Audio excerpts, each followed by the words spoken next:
Shalom and welcome to this evening's Torah class. We are delighted that you're joining with us because God has always good news from the scriptures to share with us. And tonight we're going to study Tetzaveh, Exodus 27, verse 20 through chapter 30, verse 10. If you'd like to participate in the chat room, we do ask that you please read and agree to the chat room user policy described in the description dialog box underneath our video. All right. Here we go with our broadcast.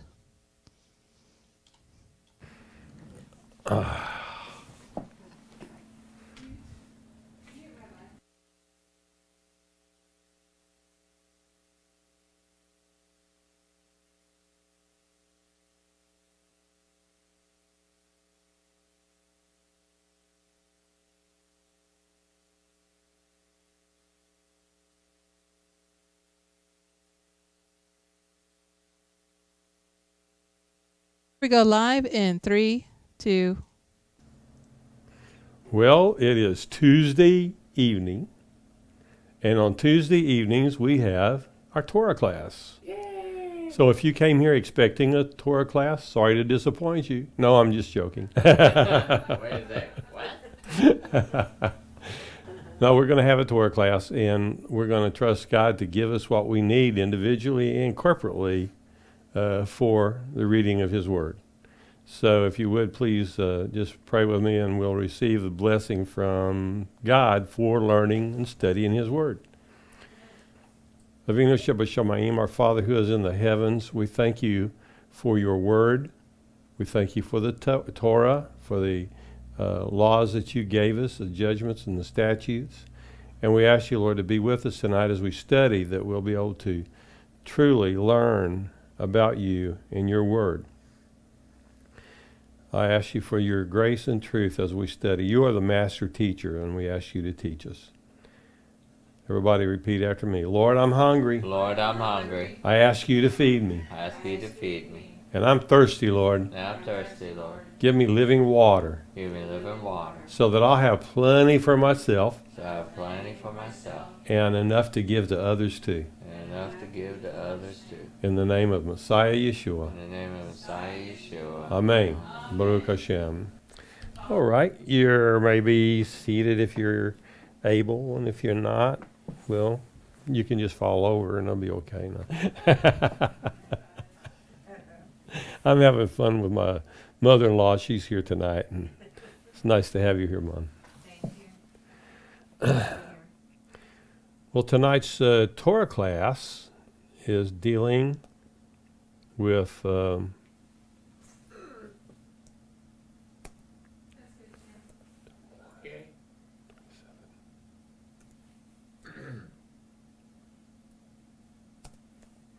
it starts in Exodus 27 and verse 20. And we're dealing with the command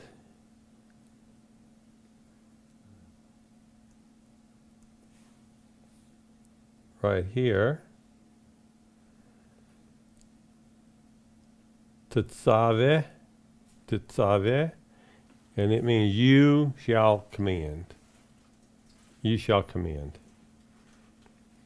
So we're going to see what God is commanding to be taught in this section. We'll start off in verse 20. V'ata tetzaveh et b'nai Israel.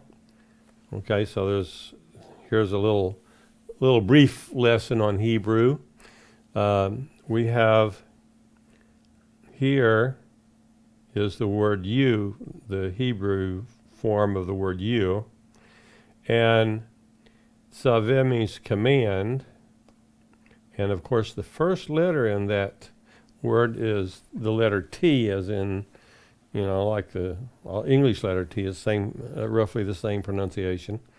And tetzaveh, it literally means you command, or you shall command in the future. This is a incompleted form of the word.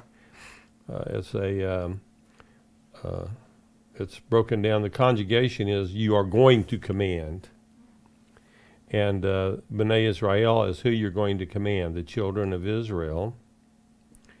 And that they shall bring unto you, shaman is the Hebrew word for oil. It means olive oil, but it's always understood to be olive oil.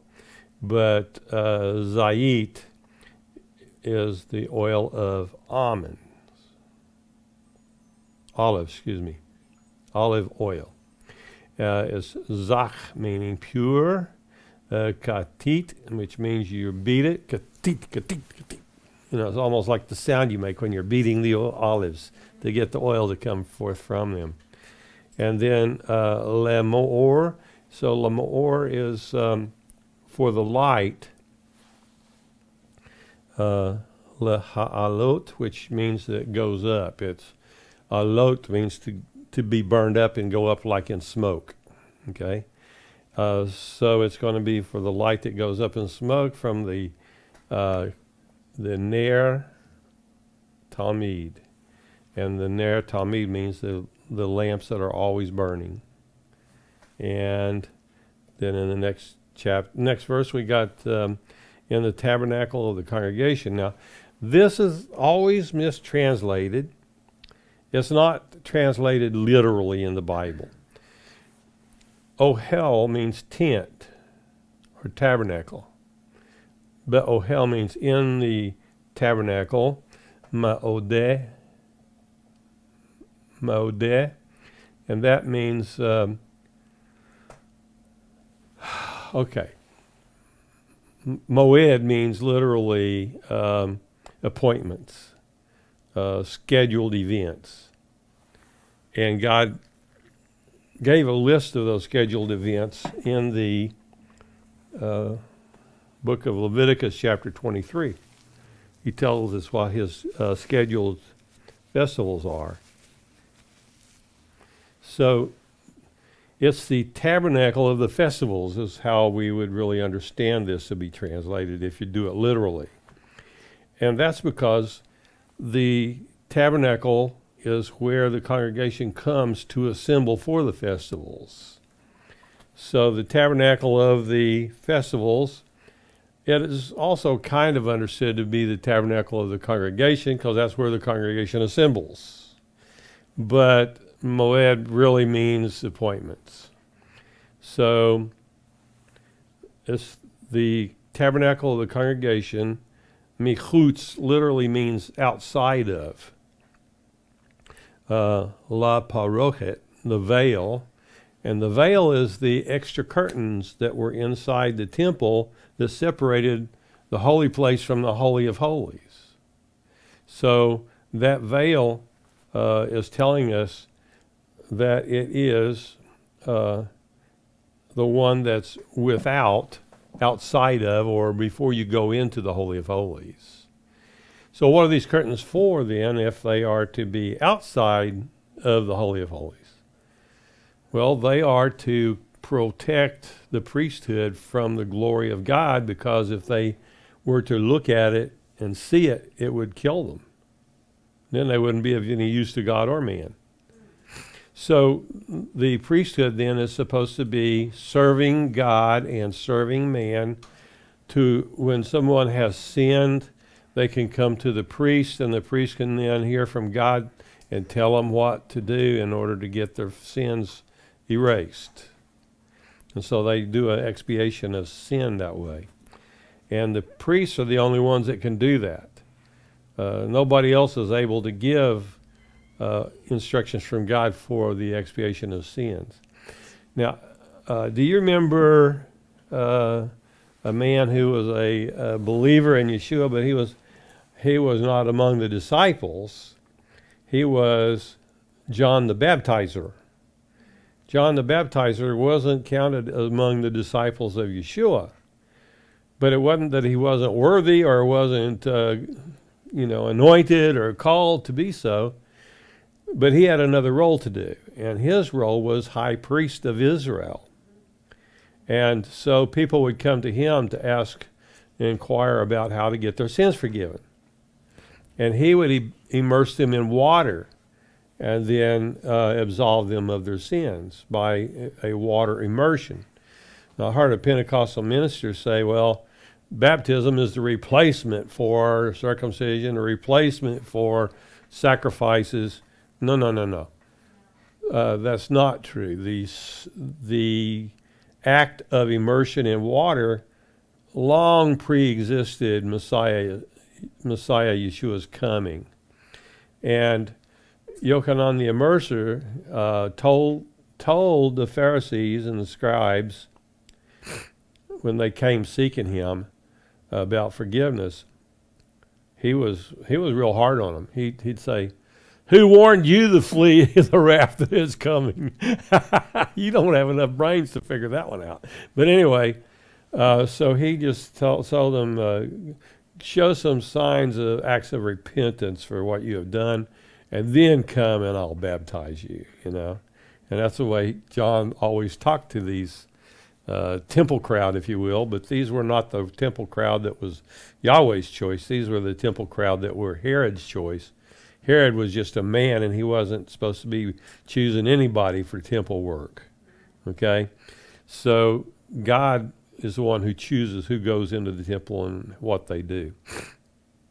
Well, anyway, to make it a complex story a little simpler, it's God who chooses the work of the temple and the priesthood.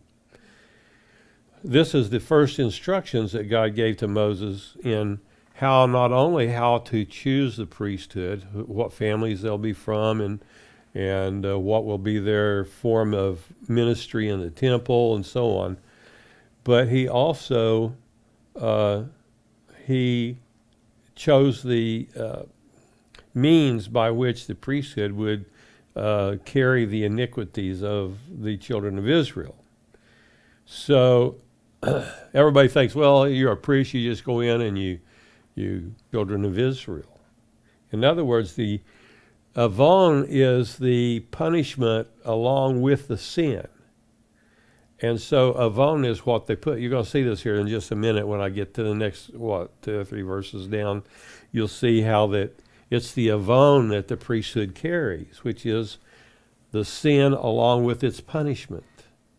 So they actually get sick when it calls for sickness in the atonement of these things.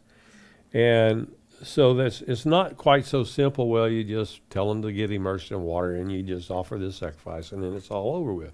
That's not the way it goes. That's an oversimplified view of it, and there's much, much more to it.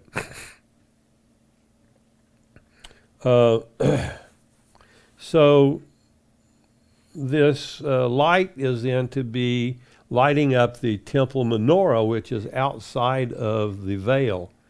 The veil is the curtain that separates from the Holy of Holies to the holy place and to the court of the Gentiles, or the women's court. And so all of these things are all part of relationship to one another.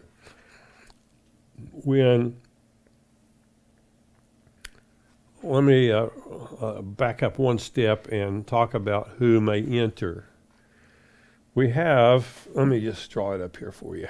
It'll be a little easier to get. Okay, so we have, okay, where's my pen? Ah, I see it. I see it next to my glasses I couldn't find earlier. There we go. Sorry about walking off the camera. Okay, so we have, this will be equivalent to the tabernacle in the wilderness, or the place of assembly for the festivals. So here's oops.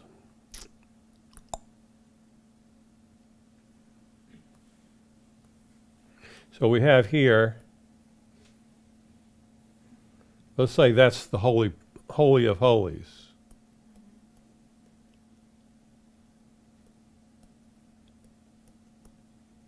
Holy of Holies.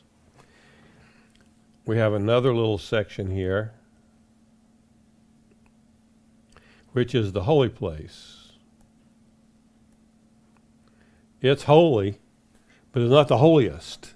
The holiest is behind the next veil. So we have a veil here. Let me just change this color to red so we can kind of see there's the veil going into the Holy of Holies. And here's the veil going into the holy place. And then beyond that, we have an outer courtyard, if you will. And that's hidden below there. Can you fix that? Yes. Okay. And so this would be the court of the Gentiles, or the women's court. The women's court would be those women were not allowed to go any further in to the holy place of the Holy of Holies. It was only the high priest that could go in there.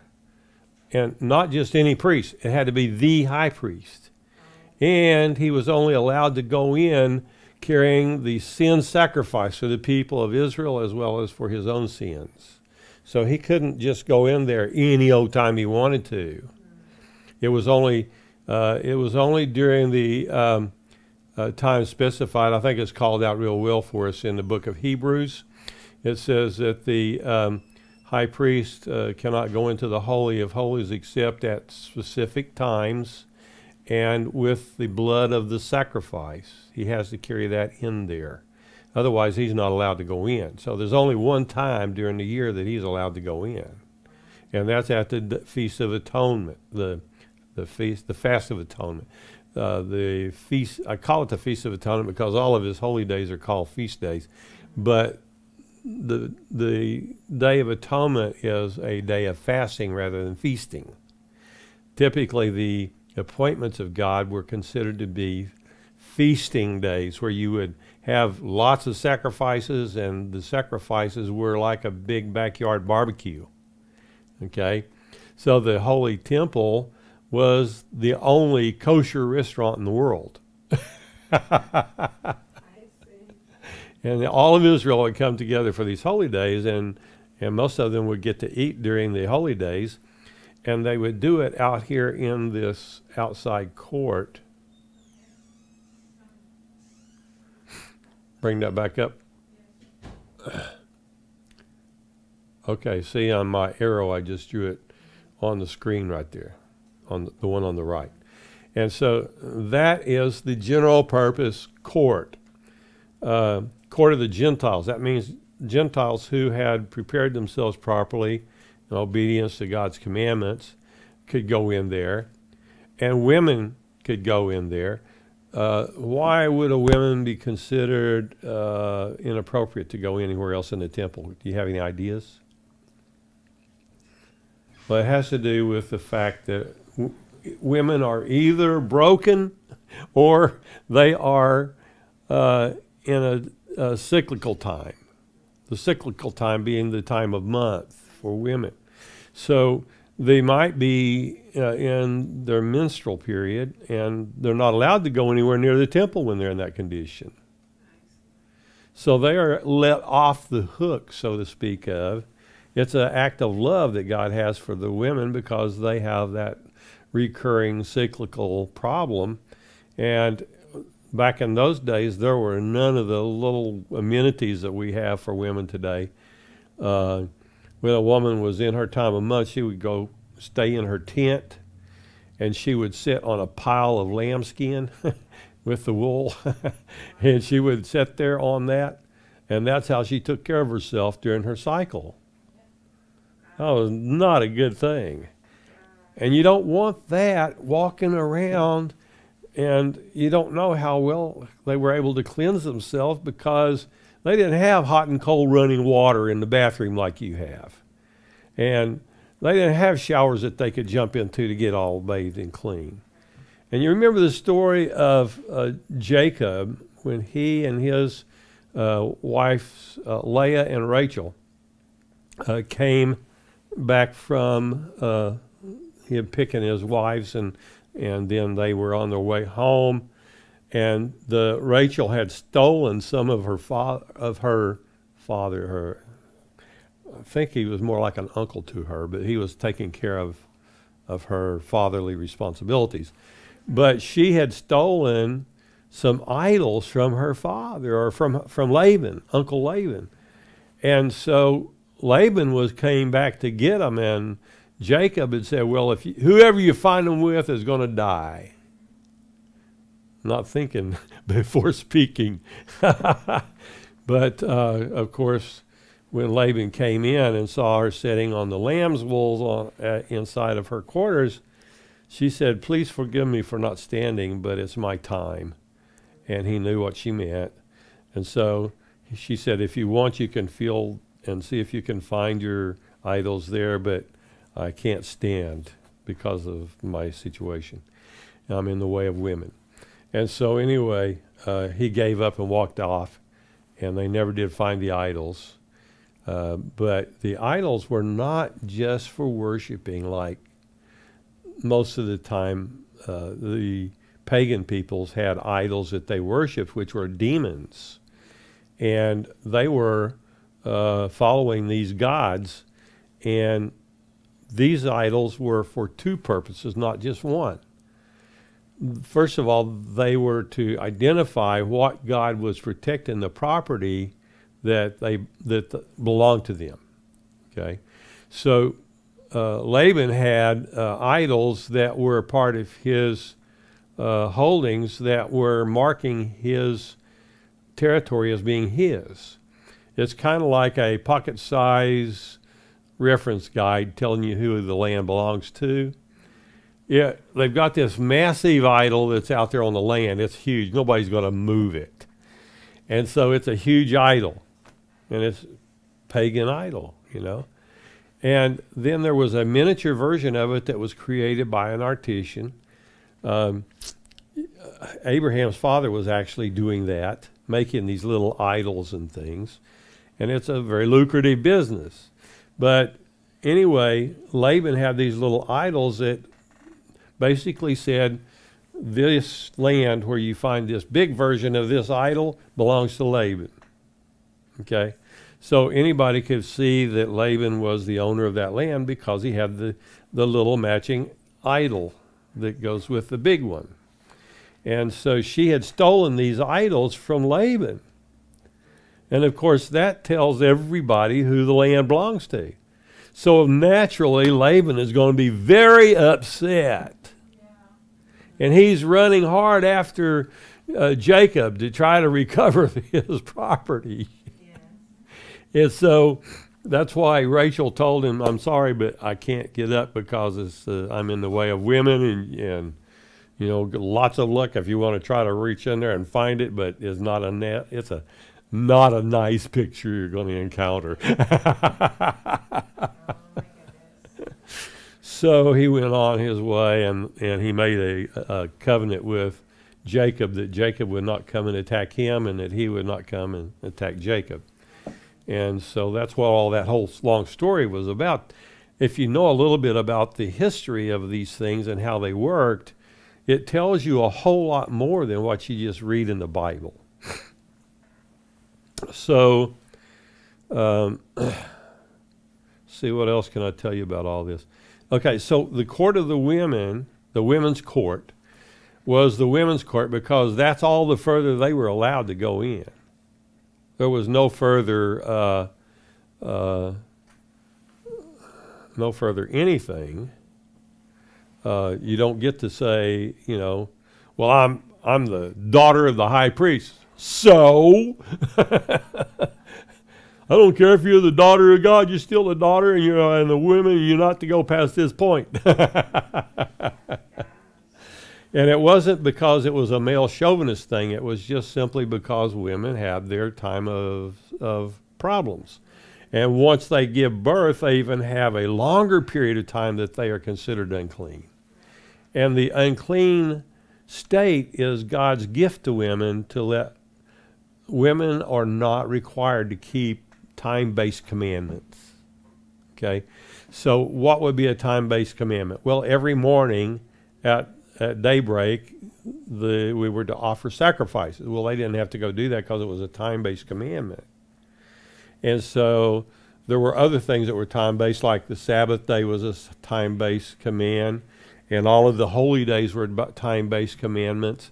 And so anything that had to do with keeping a time-based commandment, women were released from and freed from because they're women. And God was saying that he loves you, and he's letting you off the hook. You're unclean, so you can't go do those things. That way you don't feel like you're committing further sins because you're not going to observe the festivals or whatever. Because that would be really hard on a woman if she had all those to contend with, and then she was found guilty of not keeping the commandments. Now you got to go offer a sin offering, but that's kind of a time-based thing as well. And so all of the time-based things were a releasement for women because they have their monthly cycles and other things to deal with. Now, so the court of the Gentiles is the same as the court of the women's court, because Gentiles weren't allowed in those areas either. They got to come in to this outer court region, and let me see, right here's the Gentiles, court of the Gentiles, and court of the women. Okay, so these things were all for the same purpose. Now, there was another veil out here coming into here. That was the main entrance for the to the court of the Gentiles, or the women's court. And that's, you go through these places. Now, the altar was out here in this area. That's where the altar was. So if you had to offer sacrifices, you could do that. Even a Gentile could come in if they were given permission by the priest. They could come in and offer sacrifices out there at the altar. When could they go into the holy place? Never. They weren't allowed in there. When could they go into the Holy of Holies? Never. Only the high priest could go there, and he could only go once a year, and with the blood of the offerings. Are you following me? And so all of this has got an order to it. Now, this court of the tabernacle in the wilderness, that was a picture of something. Can you guess what that picture might be?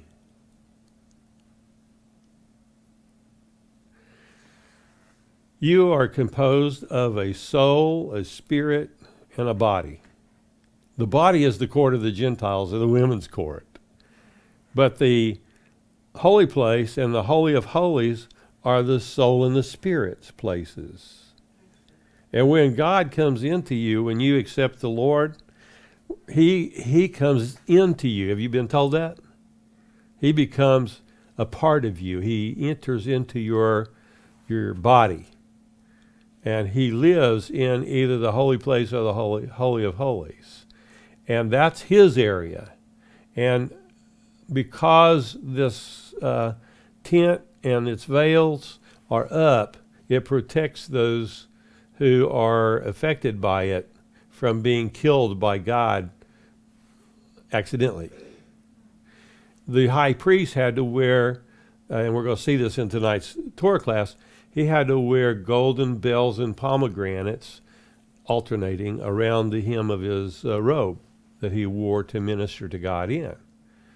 And the reason it tells us that he had to wear these bells and pomegranates is because they would ring, tinkle, tinkle, tinkle, as he walks to go in to serve. And he says, so that you don't take God by surprise and die. So it was protection for the priest to have to wear those things. So anyway, I thought I'd just tell you a little bit about this. This is the holy place, and this is where the menorah, the 7-branch menorah, we can just draw that up here.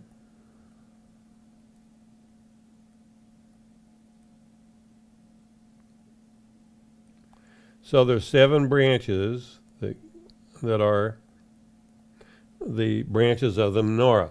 And each one of these has a little flame on them. And that stood to the left of this curtain between the holy place and the Holy of Holies.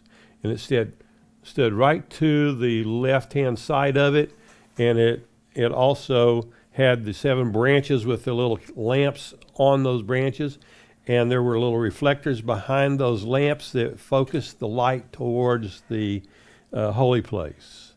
So forward-facing would be from this veil, this wall that separates the holy place from the Holy of Holies. That menorah's purpose was to light up this whole inside area of the holy place. Also in here was another thing, which was the table of the showbread.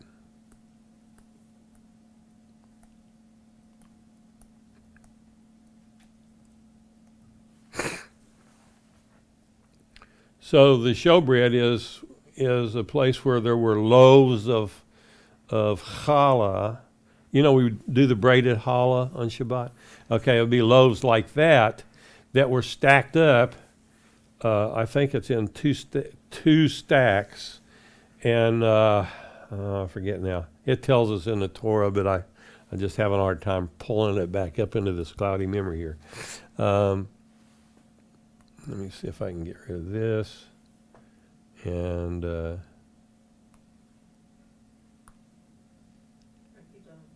huh? Oh. So there's a table of showbread and the menorah, and then another place over in approximately this area right here where I drew that X is the altar of incense. Altar, I doubt you can read that, of incense.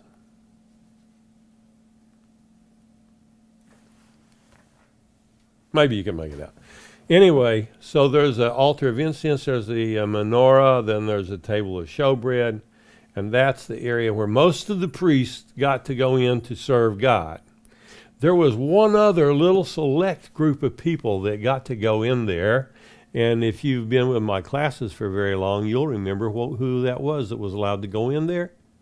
Do you? Huh? Levi? No, they're all Levites. Okay, sorry. We're talking about the Nazarim. Nazarim, that's correct. The Nazarim were Israelis, but they were not on the list of approved people to go inside the Holy of Holies or the holy place. So what did they do? Well, they got to go in and serve the high priest and the other priests that worked in these two areas alongside of the priests for sacrifices and for care of this inner select area of the temple that had to be maintained. Okay, here's the way normally it works. The priest goes out to this area, which is the outside altar right out here, and they slaughter an animal and they burn it on the altar, and they spill its blood into a basin, and that basin then is given to another priest. He goes in and does the cleansing of the temple, the holy place, and into the Holy of Holies, sprinkles blood all over the place on the altar, north, south, east, west, over and below. And he does this with a hyssop branch dipped into the blood, and he slings it up to the north, south, east, west, and over and below. So all of that's done in the Holy of Holies. Now, they do this also in the holy place, and they do it also on the altar of sacrifices, and they do it also on the priesthood and on the Levites, and they also do it on the people. Yeah. So that's an awful lot of cleaning to have to do for the priesthood. So the Levites were in charge of helping the priesthood in these responsibilities, but some people wanted to serve God more than that, than just once in a long while. They took a vow of office to serve the priesthood. And because of their vow, the commandments for them are increased, and says, okay, you're not to eat the fruit of grapes, or its stems, or its leaves, or anything. You can't have anything to do with the grape plants. You're not allowed to cut your hair of your head, unless you become defiled, and then you have to cut your hair all off and offer sin sacrifices to be able to get reinstated as a Nazir. It's called Nazarene. And one of the Nazarene, Samson was a Nazir. But he was selected by God from birth for his job. And of course, God, his anointing was on Samson for two purposes. Purpose number one was so that he could run the Philistines out of the area. Purpose number two was so that he could assist in the temple with the work of the priesthood. He wasn't a priest, so he wasn't supposed to be able to go in there, but a Nazir can, because he's called and anointed of God to do that work. Is this interesting? Yes. Makes it a lot more alive, doesn't it? Yes. So, okay, then let me see if we can go back to our Bible, and we'll read a little more and see if any of this makes more sense. Now let's go back up one verse. And it says, they will bring shemen, which is olive oil, which is pure olive oil, and it's beaten for the light to cause it to burn the lamp, tamid, which means forever. It's always supposed to be there burning. And it goes on to say, we'll see how clear I made it, see if I'm a bad teacher or a good teacher here. So it says, Ba'ohel Moed, that's the tent of the appointments, okay? And it says Michutz, which means outside of the veil, Paroket. Yeah. Get back up here. So outside of the Paroket. And, of course, the menorah was used outside the Paroket. Remember where I said it was? On the left-hand side, right? And its lamps were shining forward to give light where? In the holy place, so that the priests would have light to work the works that they had to do there in the holy place. And, of course, nobody's allowed to go in the Holy of Holies except only the high priest. And that will only be at one time during the year. That's the day of Yom Kippur. And he is to go in and bring the blood of the sacrifice in and sprinkle it all over the place. Now, he also is instructed to carry in the altar of incense, the fire pan from the altar of incense, put coals from the altar of incense into the fire pan, and then he's to put handfuls of spices into the fire, and they become like incense. They're burning on the coals, and it's profusely burning. And it's got smoke going everywhere, okay? And the high priest is instructed to take that fire pan and to carry it with him and carry it behind. Let me draw this part out for you too, because this is kind of interesting. So we have here, here's the, oops. Okay, so here's the veil going into the Holy of Holies. This is the big curtain. This curtain is like 3 feet thick with material. It's got layers of animal skins with the wool or hair still attached to it. It's got various layers of fine twined linens and and handy craft work, and including even pictures of cherubim, which are like embroidered into the cloth. And all of this is just awesome. It's beautiful. And so this thing here, let me just bring that back, and I'll show it the way it actually is. Okay.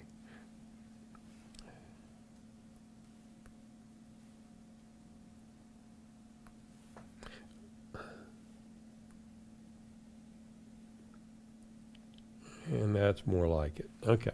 So this is a picture of the veil.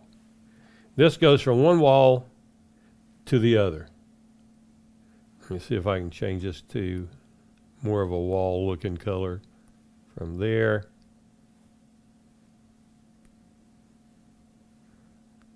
There's the inside. This is the holy place on the bottom. And this is the Holy of Holies.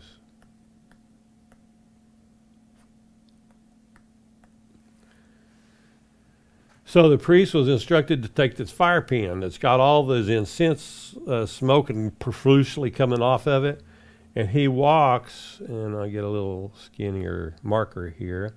He walks from, here's where the altar of the incense is, and he takes coals of fire from that, puts it in the pan, handfuls of incense onto there. It starts smoking profusely.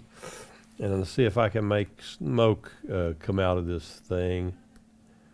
And then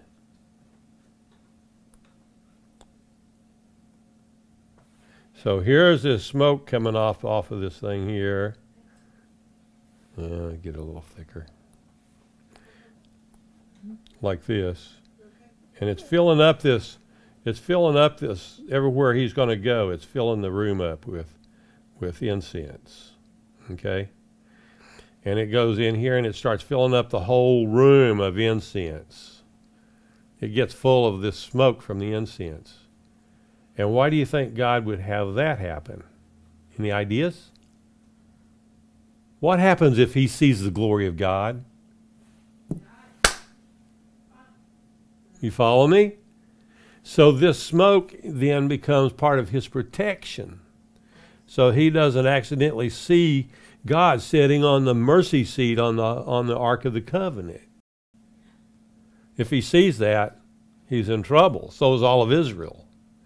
So he carries his pan ahead of him and fills up that room with smoke before he can go into it. There's no light in here. Why? Because you don't want the light to be to be able to penetrate that Holy of Holies. So it blackens the light, so you don't have any light going into that room. So then he knows roughly where it is because of practicing and helping to move it, put it together, take it down, tear it apart, and move it from place to place. And so he knows how all this fits together. So the smoke then is to protect him while he's working in there so he doesn't get killed by God. Who can look at the glory of Almighty Yahweh and live to tell about it? Nobody, not even the high priest. So it's a very important thing. So this smoke comes from this altar of the incense right here. And it fills up all of this whole area here. And that's how he protects himself as he goes into the Holy of Holies. Does that make sense? Yes. I'll just go on back to the Bible here and we'll continue reading. So this is the menorah that sits outside the Holy of Holies. It's not inside it. It's outside it. Michutz, without the veil. And the veil would be the inner veil, which is before the testimony. That's the commandments that God carved into stone with his finger. That's, to me, that has a little bit of a sense of humor to it. But I can't really explain that to you. But it just seems funny to me. And it says, and Aaron shall order, Aaron and his son shall order from evening to morning before the Lord he's going to order the fire and the sacrifices on the altar and so on. And he's going to do it from evening until morning every day. And it's a statute forever. Olam here means forever. And it's ledoratam, throughout their generations. And it says on behalf of the children of Israel. So the priest comes from all the priesthood comes from the family of Aaron. Okay? And we skip down to chapter 19. And you shall take unto you Aaron your brother and his sons with him from among the children of Israel, that they may minister in the priest's office, the office of the priest, unto me. Now, I don't know if you know it or not, but the true title of the President of the United States, that's not his true title.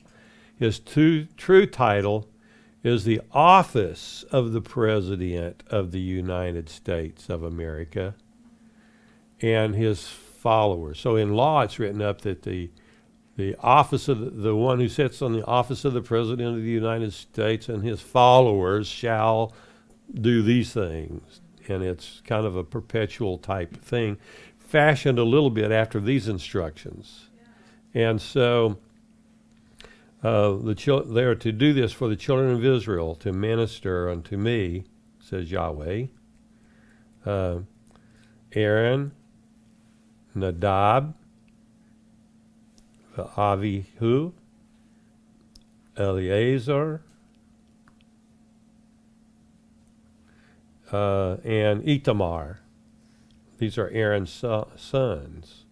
Now, I know what the Hebrew words mean, so I read this and I see something totally different than what you do, because of the translation, for example, here is Itamar.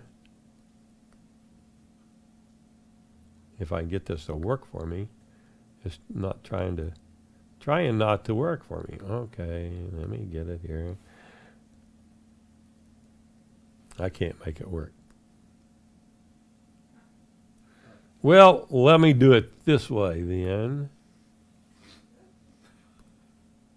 And we will have some red circles that you can see.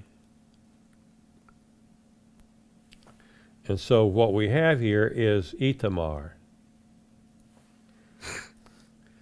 Now, it comes from the root. Let me turn that off. It comes from the root Tamar. Tamar literally means the palm tree. Itamar, let me just open this up.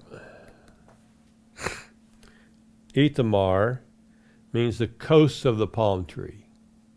So this would be a coastline that has a lot of palm trees, okay? But that's actually one of Aaron's sons' names.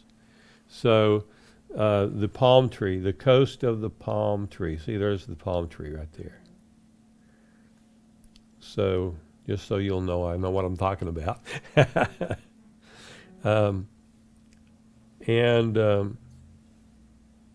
Let's see here. So there's Itamar, and Eleazar means literally God is my helper. Let me just bring that one up. God is helper. See that right there?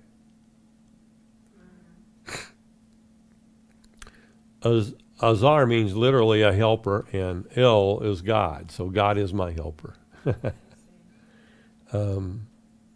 And then, so there's a lot of things that I see in the Hebrew that isn't always translatable. Avihu means my father is he. Nadab, I forget what Nadab means. Oh, that's Itamar. That's the one we talked about earlier. Avihu is my father is he, and Nadab. Let's see what Nadab means. Means liberal. Ah, they're Democrats. No, just joking.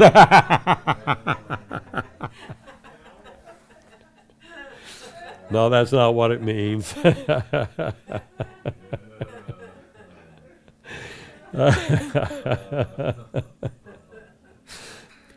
It means literally that they are liberal or generous. Okay? So I was just playing with you there on that other definition.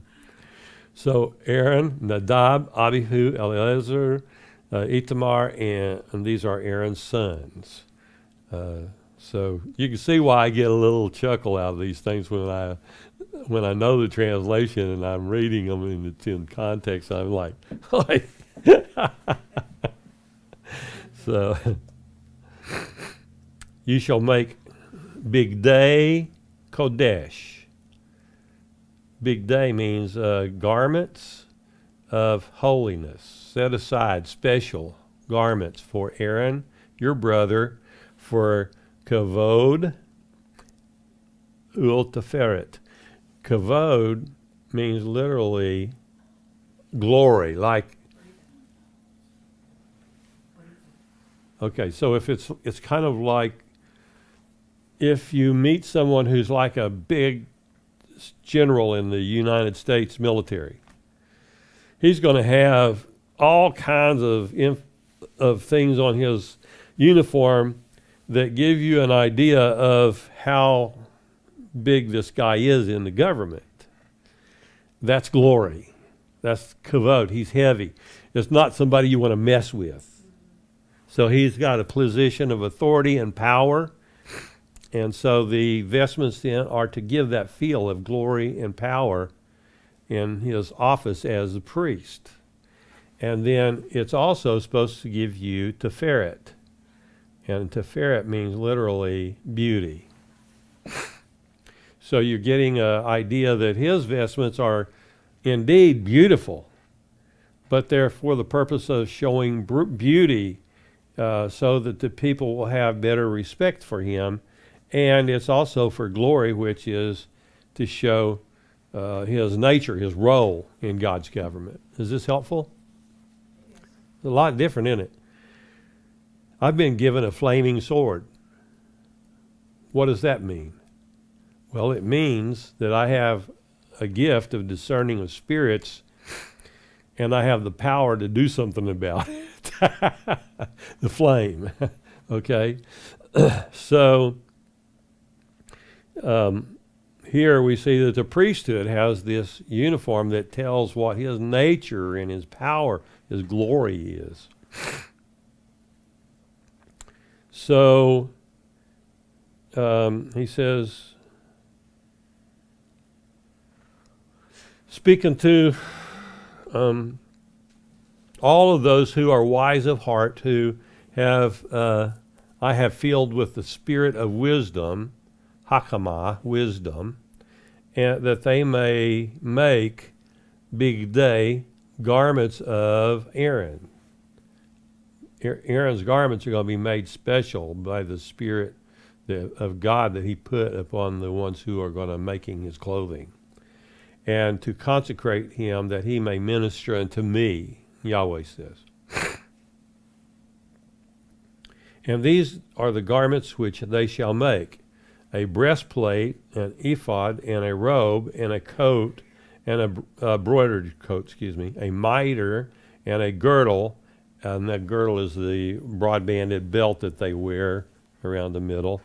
And so that when they have to gird themselves, they take the robe and pull it between the legs up and tuck it into the girdle. Now they are in military, ready for war type clothing. So they can work without having to fear catching on the brush. You know how it is if you're wearing a skirt and you try to go out on a back 40? Every piece of brush is going to try to grab your skirt. You're going to be more worried about your skirt than the, other things. So anyway, so he's got all of these things, a mitred, a broidered mitre, and a girdle. And they shall make these for separated garments for Aaron and your brother and his sons to minister in the office of the priest. And they shall take gold and blue and purple and scarlet and fine linen. Zahav is gold and Techelet is blue. It comes from sea creatures that have an ink. They have an ink pouch. You know how an octopus has an ink pouch and it'll squirt ink out and it covers clouds of water so it can get away from their predators? Yeah, and it's like that. And so that has a certain hue of blue to it that's more, I don't know if you can see it from back there or not. This one has got it. These strings have the Techelet color, and these were bought from a company that makes the Techelet thread in Israel. So these are the official color of the blue that was used in the garments and things. Come on, chair. I'm about out of time. I wanted to see if there's anything else impressive in here we need to talk about.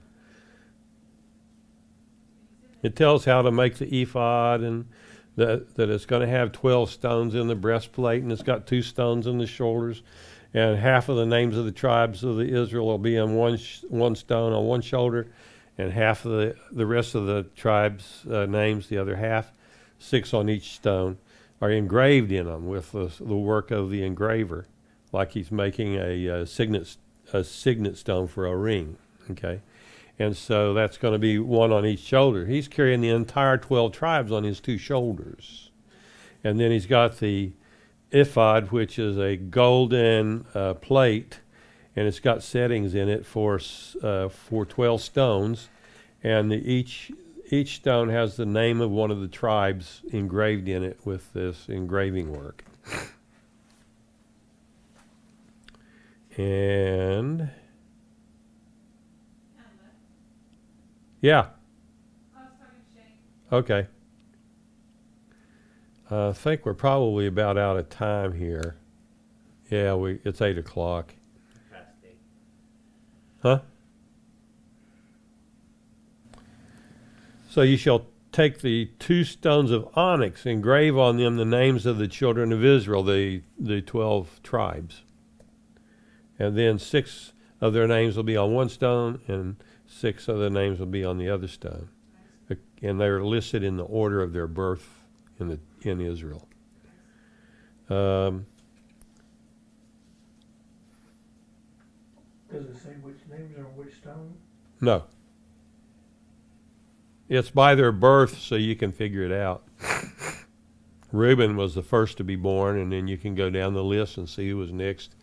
And so each of them that came next, their name would be next on this list. They put the first-born ones down through the sixth-born, and then the sixth-born, no, the seventh-born would be on through the rest, the 12th. Are these the same stones that lit up when God was about to speak? No, that would be these 2 stones that were on the shoulders. Yes. And they would flash lights out of them, and everybody in Israel could tell that God was about to speak because these stones would start to flashing, and they could see it. Everybody in Israel could see it no matter where they were standing. And it was like God's telephone ringer. And so the people knew when those flashes were going off that God was about to speak to the priest. Urim and Thummim? I'm sorry? Urim and Thummim? Yeah, it's Urim and Thummim. And Turim, yeah. Urim means lights, and Turim means purities. And so, let me see here. Let me just bring up the other, and see if there's anything left that I can show you here.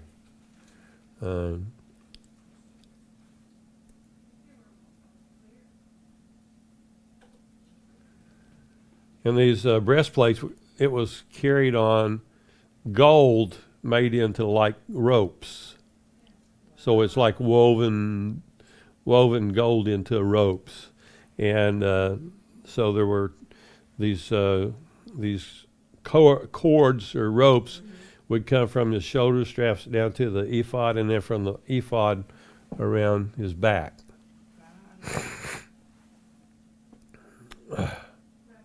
Yes? We have a question. What color were those stones? There were onyx. I'm They're not onyx? sure. They may have been a green. Some onyx stones are green, and some are Or black? some are black. Mm-hmm. So we don't really know what color they were because it doesn't clearly tell us. That was one question I was going to ask. What color were they? I'm sorry, but I can't give you that answer because I wasn't there and I didn't see it. So there were gold rings that were made to attach these ropes and things to the shoulder pieces and to the breastplate.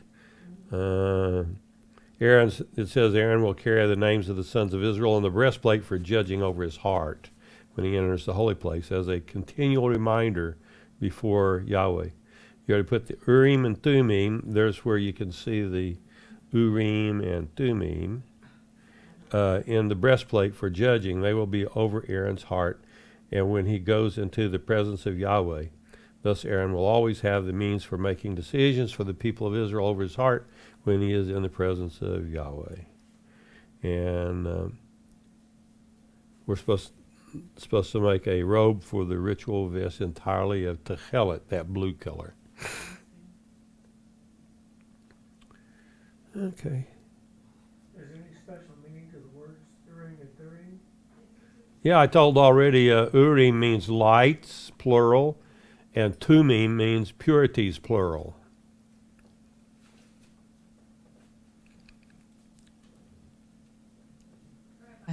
Yes, ma'am? Do you think that maybe this birthstones are now misused? How people now have a birthstone for every month?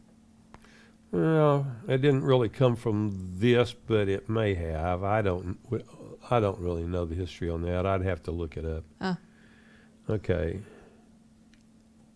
Okay, so here it tells you about the pomegranate and the gold bells that went around to the hem of his robe. That's in verse 34.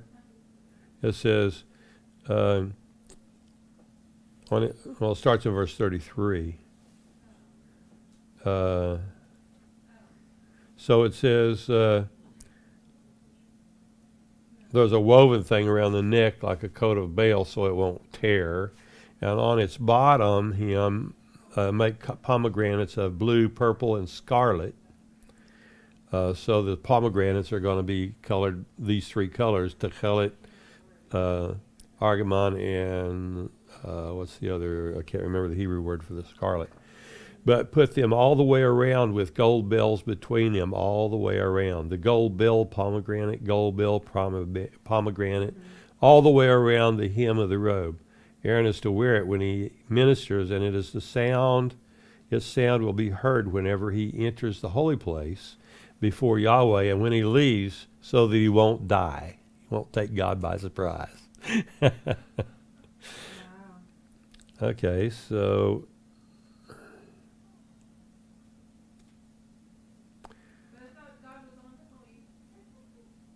huh?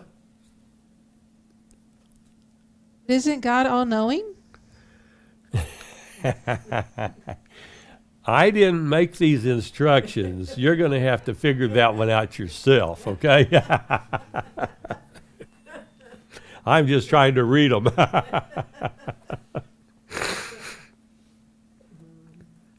So let me just see if we can keep moving here.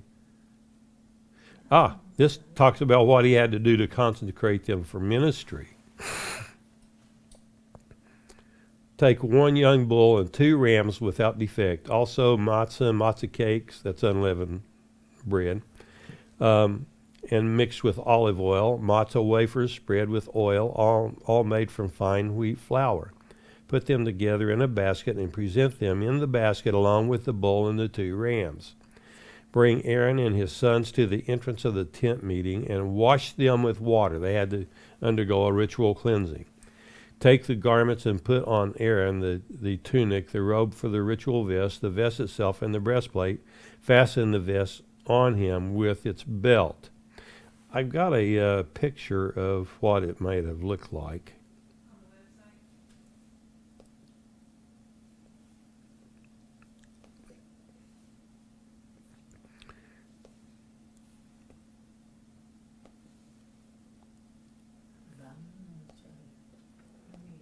Okay, here he is. Here's the priest wearing his outfit.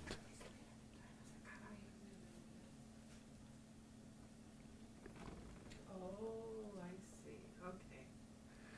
And this is his hat, head covering.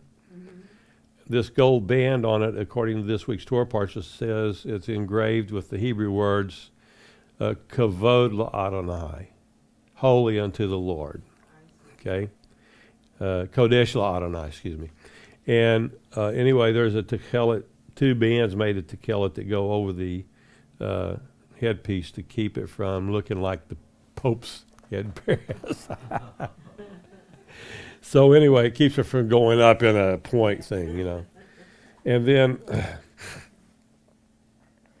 there's an undergarment here of blue techelet, and then this red, this crimson-looking robe also has multiple threads of strands of gold and of techelet and argamon, and that's purple and different colors woven together so that it's woven in such a fashion that it makes patterns in the garment. So if you look, you can see there's some patterns that are woven. And these things turn out to be whatever God inspired the person who was weaving this material to make. So we don't know what these things may have looked like. But this is just someone's rendition, an artistic rendition.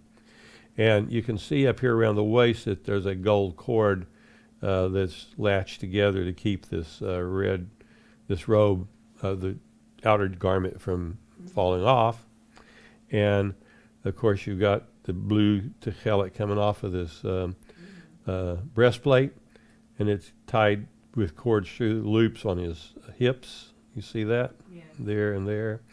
And then here there's a couple of, that's the Urim and Thummim right up here. The anyway, I think I'm probably about run out of steam here. You can see down on the bottom there's gold and colored pomegranates and bells all the way around his garment down there. So anyway, that's a rough idea of what the priestly garment, high priest garment, would look like.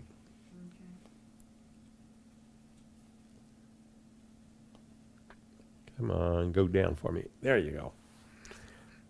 So anyway, they had to bring these bulls forward to cleanse Aaron and his sons as a sin offering unto Yahweh.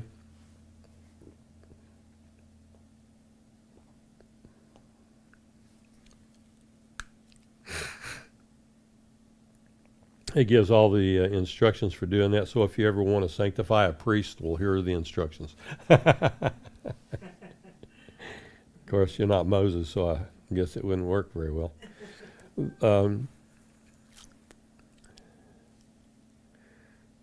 Let's see. I just want to see if there's anything else in here that stands out that I should tell you about.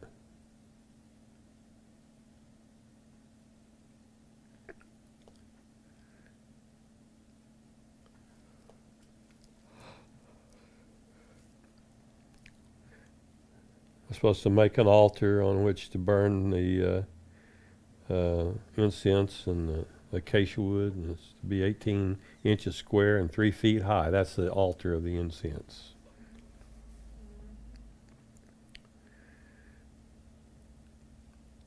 "18 inches square." That's about like that wide of a square. So here and here. And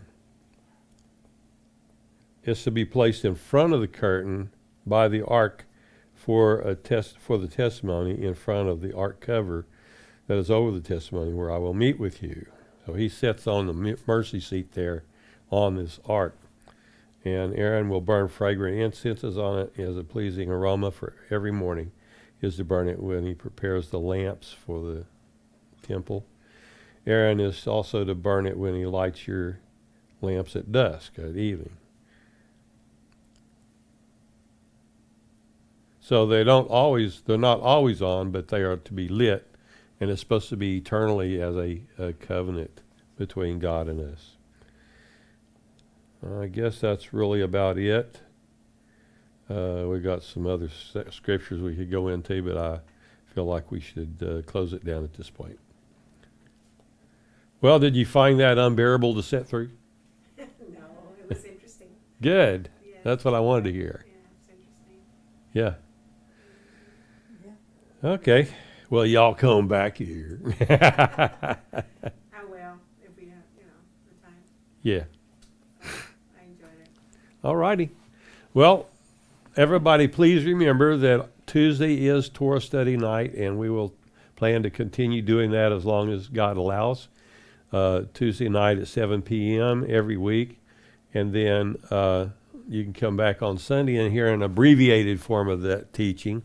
We don't really have as much time to work with on Saturday during the sermon for teaching on that subject. So if you want deeper teaching on it, come on Tuesday nights. And so we'll see you either Tuesday night or Sabbath morning, and we'll talk some more about God's Word and see what His laws are all about and what He gave them to us for. Amen? Okay. Amen. Baruch Hashem. Well, that's it for tonight.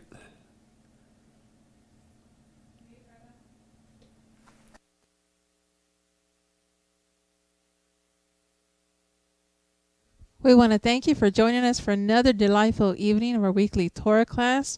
We want to invite you back to our weekly Shabbat services, which occur Saturday morning, beginning with our 10 a.m. Bibles Issues class, followed by our 11 a.m. main service with worship, liturgy, and another teaching. We shall hope to see you again. And, remember, next week is on the evening of the 28th, we're celebrating the Feast of Purim. And you can find further information in the book of Esther. And so we are coming together, rejoicing before the Lord for the victory that He had given unto us, saving our people from the wicked, evil Haman. All right. Well, blessings unto y'all, and we shall see you again. Shalom, shalom.